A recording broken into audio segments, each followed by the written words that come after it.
Kejaksaan Negeri Mataram, Nusa Tenggara Barat, pekan depan akan mengeksekusi korban pelecehan oleh kepala sekolah baik Nuril Maknun sesuai amar putusan kasasi Mahkamah Agung. Eksekusi dilakukan setelah Kejari Mataram menerima secara resmi petikan putusan dari Mahkamah Agung. Apa yang melatar belakangi MA mengabulkan kasasi jaksa penuntut umum dan bagaimana hak baik Nuril sebagai korban pelecehan. Kita akan membahasnya bersama Ketua Komnas Perempuan Azriana R. Manalu yang sudah hadir bersama saya. Selamat pagi, Ibu Nana. Dan sudah bergabung bersama kita juga juru bicara Mahkamah Agung Suhadi. Saya akan ke Pak Suhadi terlebih dahulu. Pak Suhadi, selamat pagi. Selamat pagi. Pak Suhadi, ini ada ketidakpuasan di masyarakat atas putusan Mahkamah Agung. Banyak sekali yang berbicara, mulai dari institusi, lembaga swadaya masyarakat, pemimpin daerah, akademisi, anggota DPR, politisi, bahkan juga perorangan yang tidak sedikit ikut bersuara. Ada rasa keadilan yang bukannya terpenuhi tapi malah terkoyak begitu oleh putusan ini. Apa yang bisa Anda sampaikan? Ya, Mahkamah Agung sebagaimana badan peradilan lain adalah mempunyai tugas pokok memeriksa dan mengadili serta memutus perkara yang diajukan kepadanya. Demikian juga masalah ini karena ada putusan bebas dari Pengadilan Negeri Mataram, kemudian penuntut umum dia mengajukan kasasi, dan di Mahkamah Agung ditetapkan majelis untuk memeriksa perkara yang bersangkutan, dan setelah diperiksa perkara yang bersangkutan kemudian mengambil putusan bahwa perbuatan terdakwa memenuhi unsur-unsur dari dakwaan penuntut umum sehingga dia terbukti dan dia dipidana. Baik, di publik artinya ada nalar hukum yang tidak bertemu begitu, karena di Pengadilan Negeri sendiri sudah diputuskan bebas begitu. Alasannya apa? Kenapa putusan MA sedemikian berbeda dengan apa yang sudah diputuskan oleh Pengadilan Negeri yang sudah menyebutkan bahwa tidak ditemukan data terkait dugaan kesengajaan dan tanpa hak mendistribusikan informasi yang bermuatan asusila? Ya, saya tidak masuk ke dalam materi pokok perkara. Jadi setiap upaya hukum yang digunakan pasti ada pihak yang keberatan atas putusan itu.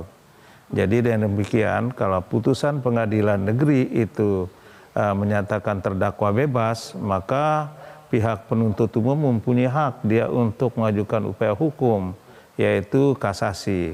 Dan putusan kasasi bisa saja orang tidak puas dan ada juga orang yang bisa menerima putusan itu, dan itu normal dalam proses hukum.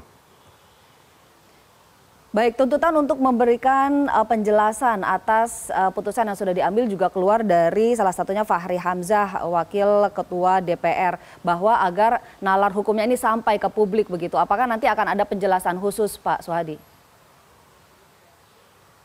Ya, nalar hukumnya bahwa coba dilihat bahwa apa dakwaan dari penuntut umum tersebut, yaitu melakukan transmisi dokumen yang bersifat mengandung masalah asusila.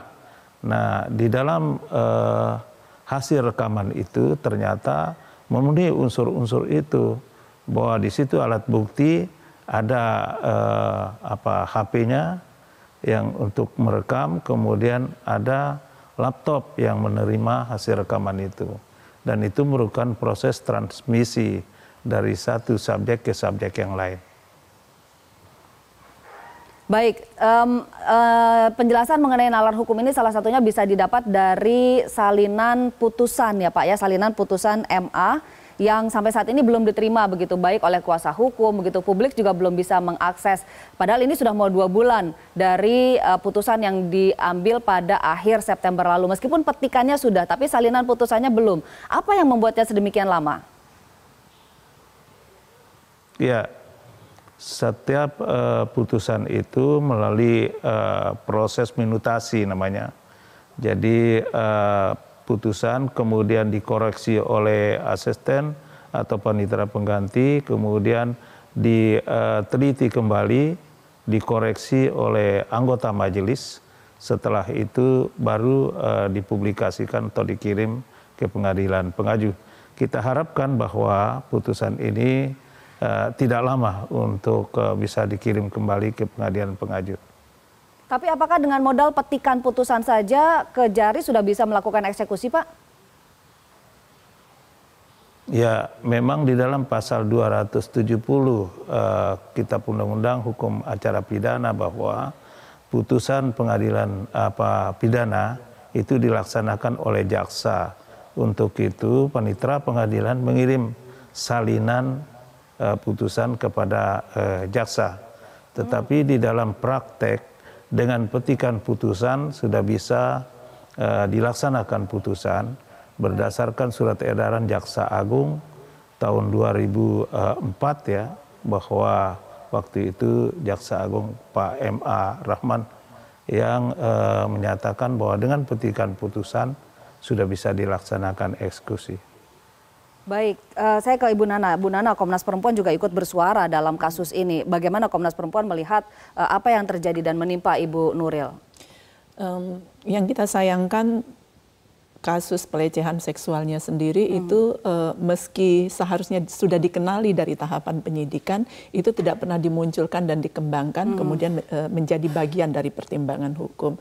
Dan ini sudah, kalau pengadilan itu sudah pintu ketiga ya, jadi dari penyidikan, rekaman yang berisi pelecehan seksual itu sudah harusnya bisa digunakan ya, bisa dikembangkan lebih jauh oleh penyidik untuk mengungkapkan ada dimensi dimensi gender di dalamnya, ada kasus kekerasan seksual yang bentuknya pelecehan yang terjadi di dalamnya.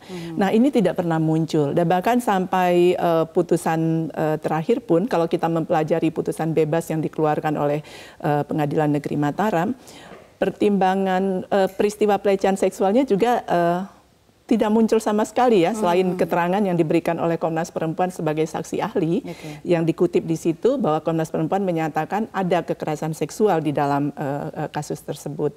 Tapi kemudian tidak ada pertimbangan lebih lanjut. Nah, ini yang kita sayangkan. Kita memang melihat minimnya sensitivitas penegak hukum terhadap persoalan-persoalan yang berkaitan dengan dimensi gender yang selalu masuk di dalam berbagai tindak pidana, terutama pidana khusus, itu menyebabkan korban menjadi kadang-kadang dikorbankan kembali oleh proses hukum itu sendiri. Dengan kata lain, Komnas Perempuan melihat bahwa ada ketidaktelitian dari hakim dalam mengambil keputusan dan ini bisa jadi celah untuk PK. Apakah kita akan diskusikan itu di segmen berikut? Kita harus jeda dulu. Pemirsa jangan kemana-mana, kami akan kembali sesaat lagi. Kembali di Metro Pagi Prime Time, pemirsa, saya akan lanjutkan perbincangan dengan Ibu Nana atau Azriana Ermanalu, Ketua Komnas Perempuan di sini, dan ada Pak Suhadi, juru bicara Mahkamah Agung. Ke Ibu Nana terlebih dahulu. Tadi disebutkan bahwa kasus pelecehan seksualnya sendiri justru terlewat begitu dalam apa yang terjadi oleh Ibu Nuril. Nah, apakah ini artinya memang ada ketidaktelitian hakim dalam menganalisa atau melihat kasus? Mungkin lebih tepatnya tidak sensitif ya. Jadi mereka teliti untuk yang bukan yang kasus utamanya, sementara dimensi gendernya itu tidak ditangkap gitu. Nah, kalau kita kembali kepada kasusnya Ibu Nuril, pembelajaran yang kita bisa ambil dari putusan ini, dari kasus ini adalah memang penguatan perspektif gender, peningkatan kapasitas dalam perspektif gender itu harus dimiliki oleh semua aparat penegak hukum ya, sejak dari penyidikan, dakwaan sampai kemudian juga di pengadilan.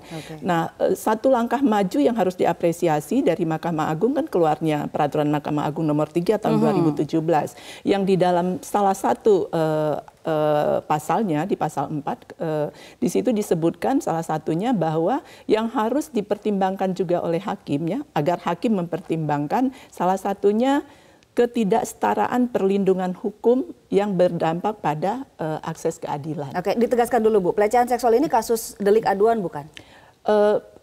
rumitnya pelecehan seksual itu kan tidak dikenal ya secara tegas oleh KUHP. Selama ini kasus-kasus pelecehan seksual kalau mau diproses hukum lebih banyak menggunakan pasal pencabulan.